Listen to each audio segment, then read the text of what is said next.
Okay.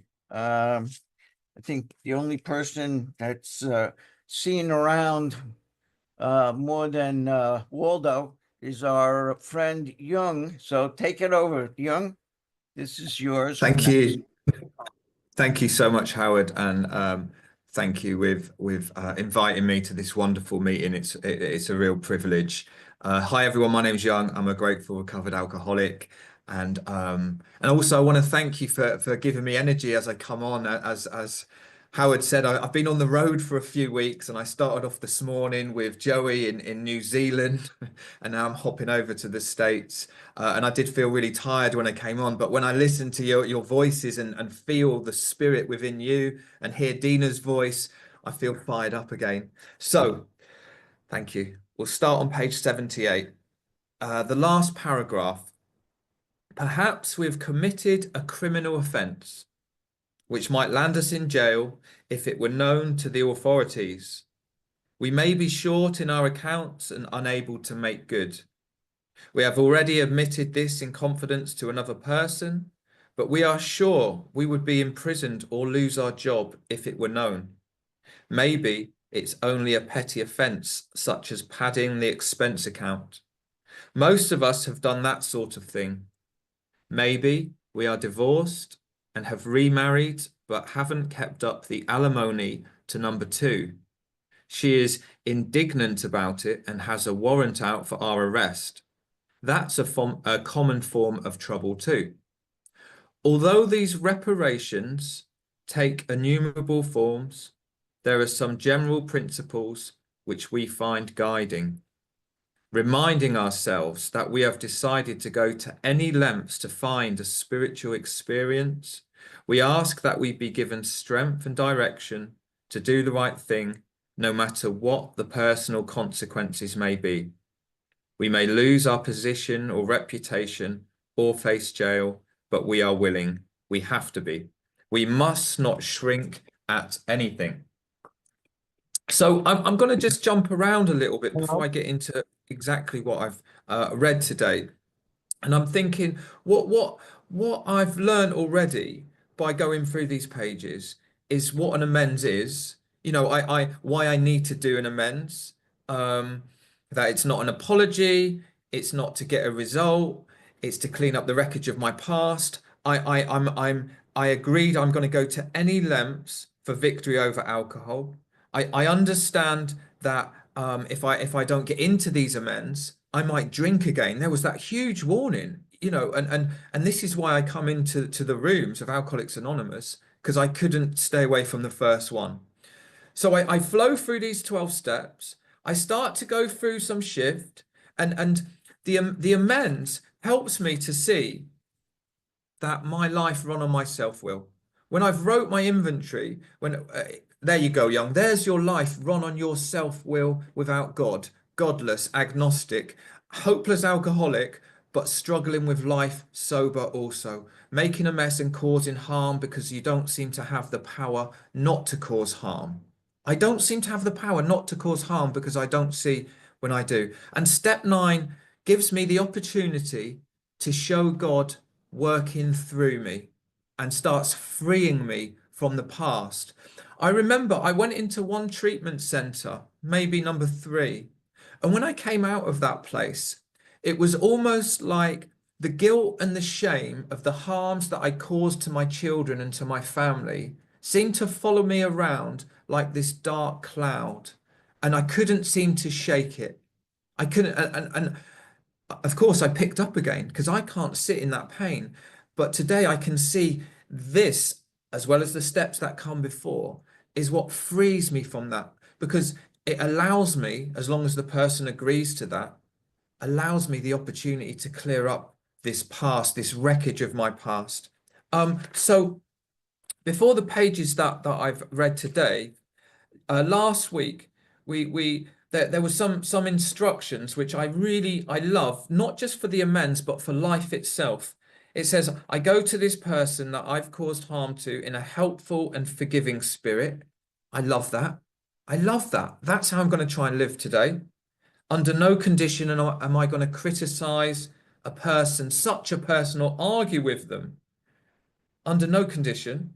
Um, what else did it say? Never trying to tell them what they should do. So I'm going to make these amends, hopefully in a humble manner, small, trying to lay aside what I think I know. Trying to remember that what I want doesn't matter. His faults are not discussed. I stick to my own, and I love this bit when I go into my amends. If my manner is calm, frank, and open.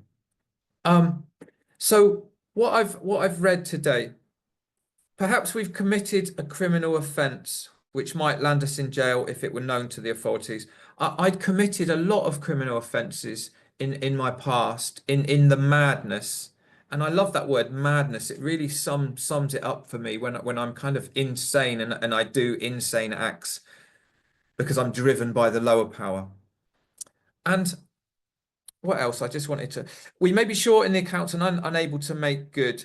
We have already admitted in confidence to another person in my step 5, but we are sure we would be in prison or lose our job if it were known. Now, that's me trying to play God.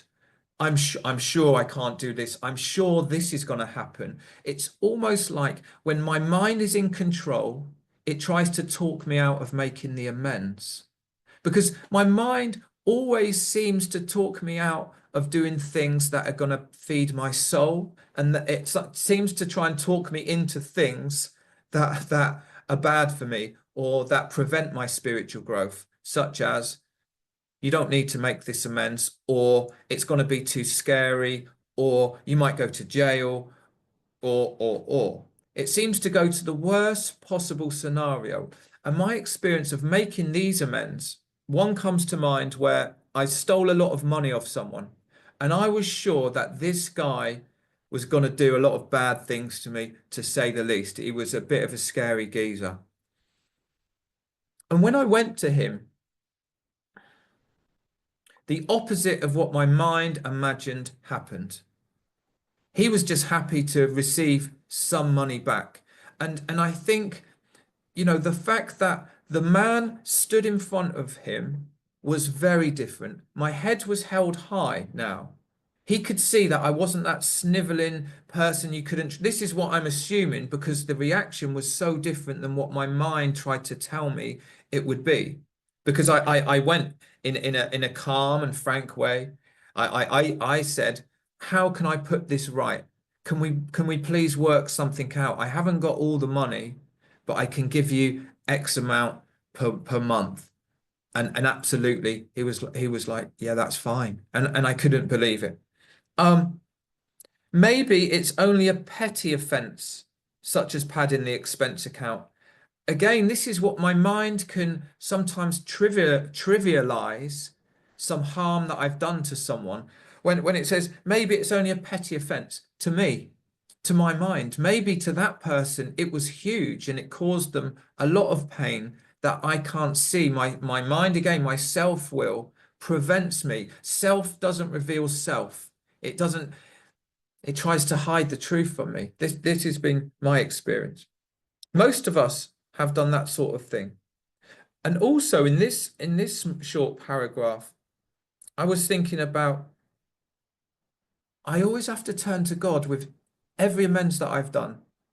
I always have to do the fear prayer.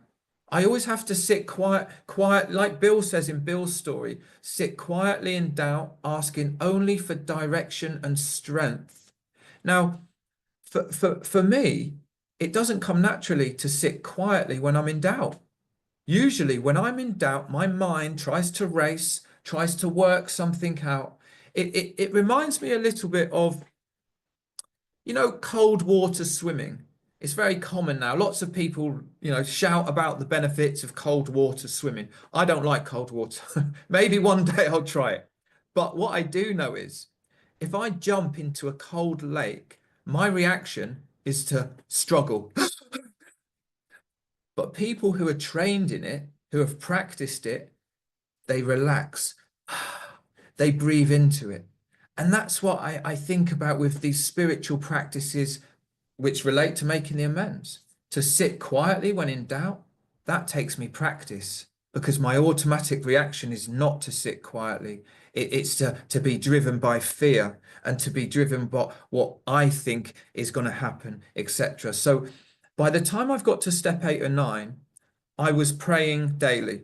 I was meditating daily. Not a great deal, but I was just showing up. I was just doing all these things, as well as helping others, and all the practices we have in the 12 steps. I was doing them all by the time I got to step 8 and 9, because I could see my life depended on it. And perhaps it was those things that helped me sit quietly when I was in doubt, that helped me to recognize when I wasn't sitting quietly before making the amends, that helped me to spot my fear trying to talk me out of making the amends that would free me from the bondage of my past, that would help me grow along spiritual lines. Maybe we are divorced and we have remarried but haven't kept up the alimony to number one. This reminds me of my children's mother. And, even my mind then didn't want to share this with you because there's still some shame around it. For years, I didn't pay for my children when I was in that mad. I didn't pay for my own children. And because I couldn't work. I was so messed up, I could not work. I didn't work for 5 years when I came into the rooms. And I remember as I was going through the steps and I made amends to her, and she was still very spiky towards me. And I would complain to my elders and my guides and my sponsors, and they would all say, Young, this isn't about words. This is about action. She needs, and she wants to see some money, not just saying, oh, you're spiritual now. I'm helping other alcoholics. No, she wants some money for your children, Young. So I got off my backside and I got a job, and now I give her as much as I can, and I always will do. I go beyond. I not because I'm a good person, but it's the least I can do. And then things started to change, and and and and I think this perhaps is worth saying. Just because I make the amends doesn't mean I'm forgiven. Sometimes, it says there's a long period of reconstruction ahead. What does my demonstration, what does my actions say? Not just after I've made the amends, but for the next year, for the next 2 years. And as it happens, even after I started paying that lady money, that lady who I broke her heart, who I caused so much stress, it took her 4 years to get to a place where she'd forgive me. And now she's actually quite nice to me most of the time. But it's taken a long time. And why wouldn't it? My words were cheap. My words were cheap. So if there's anyone on here that hasn't done the amends, perhaps there is, please don't do what I did when I first came in, before going through the steps, before going through some change. I rushed out to everyone and I said, sorry, please forgive me. Get out the band. I'm sober now. I'm different. I'm changed. And it didn't work very well. And I got offended when they didn't believe me because my words were very cheap by that stage. I'd said a million sorries, but I'd never followed it up with any change or any action.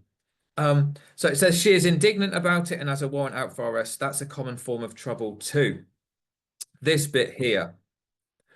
Although these reparations, these amends take innumerable forms, so they come in, there's countless different amends. I've harmed people in many different ways: financial, spiritual, mental, taking their peace of mind.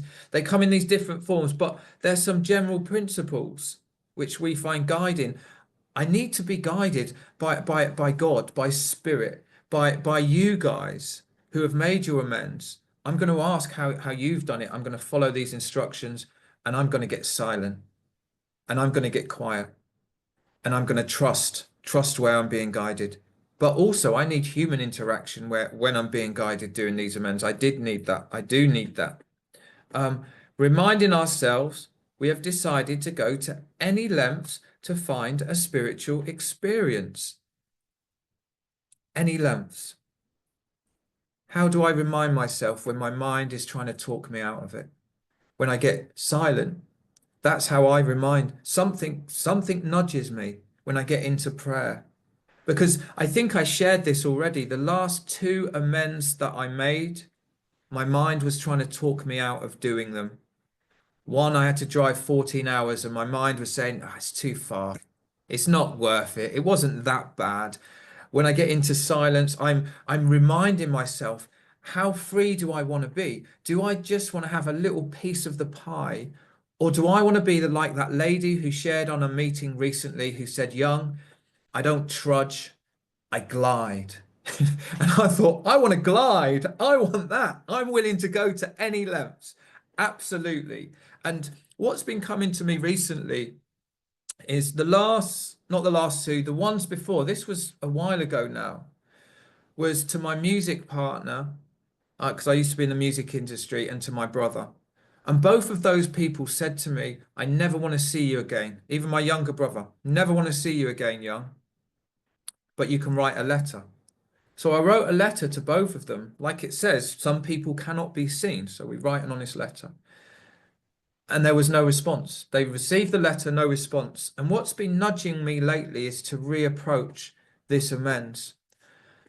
Maybe there's been enough time, but I'm not sure. And I'll speak to some people, because some people have said that's your answer.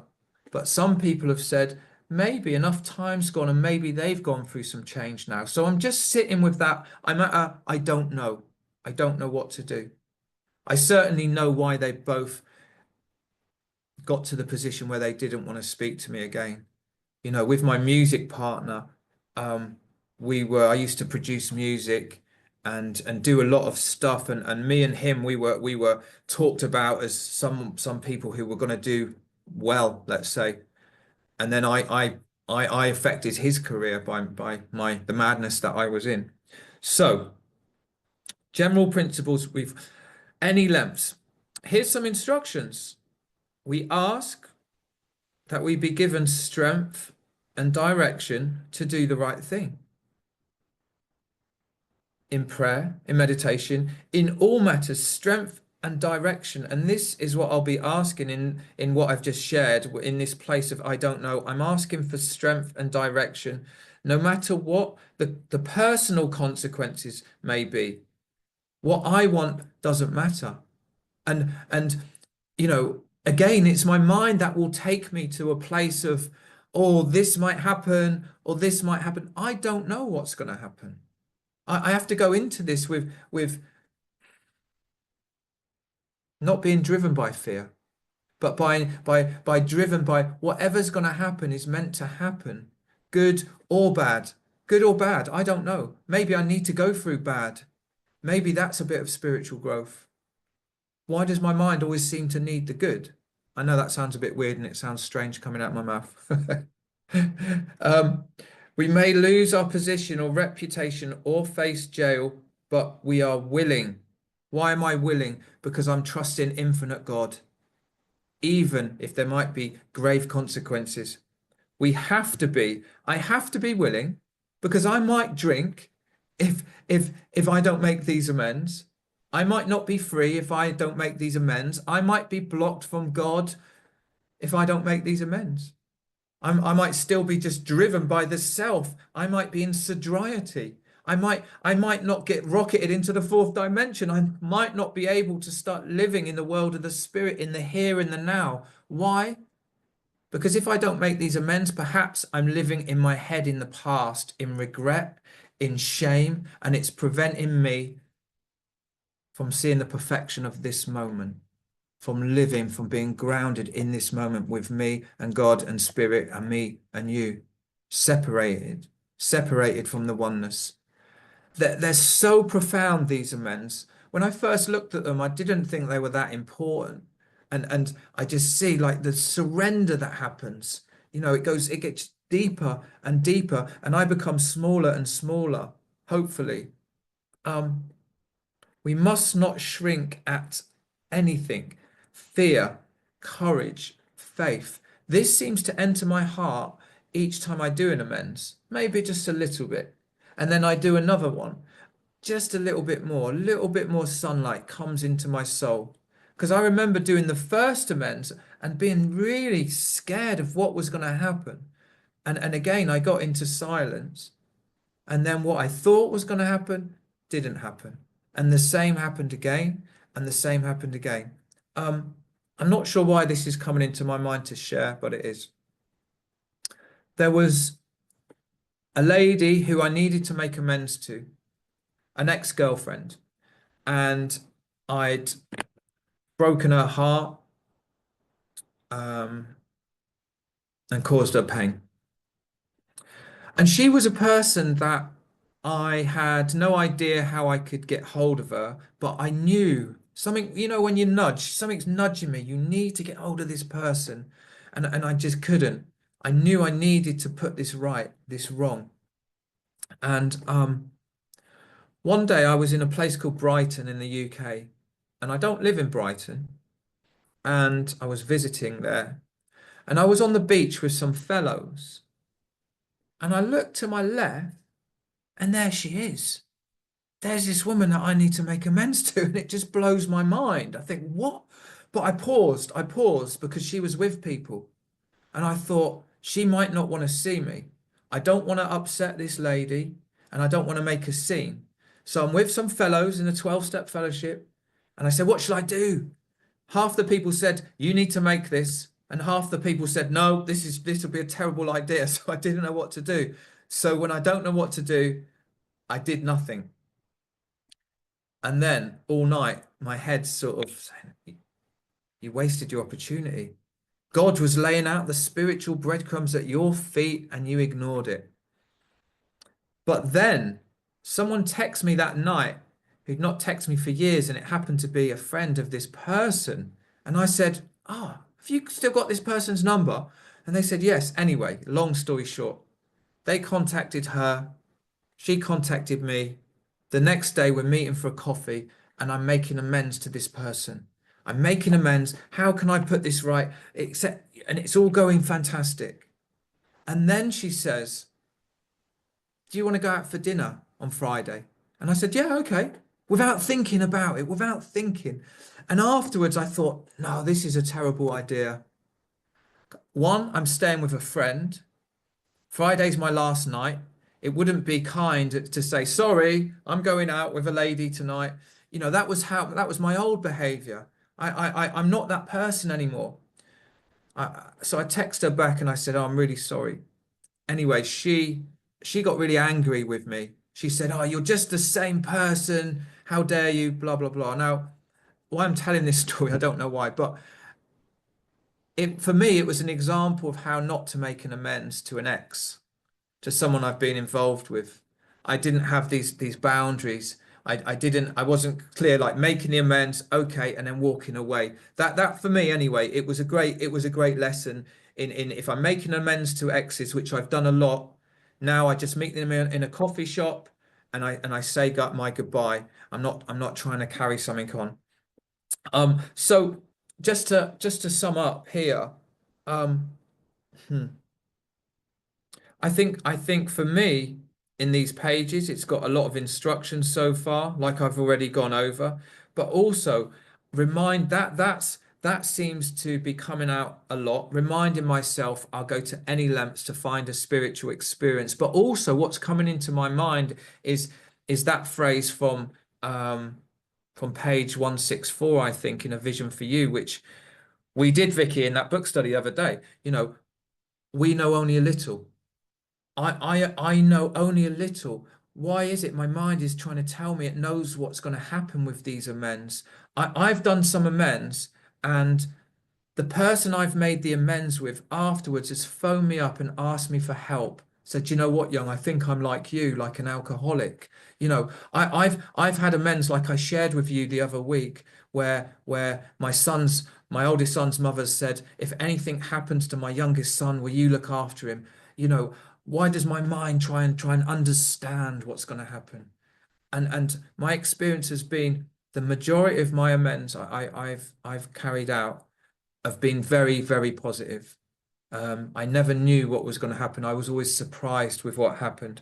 So just ending on this, I go into them, I pray a lot, I follow these directions, I talk to you guys, and I'm so willing. I'm so willing because I can see the effect of the amends on people that have walked this path before me. And I think that's all I've got tonight, Howard. Thank you so much. Cheers.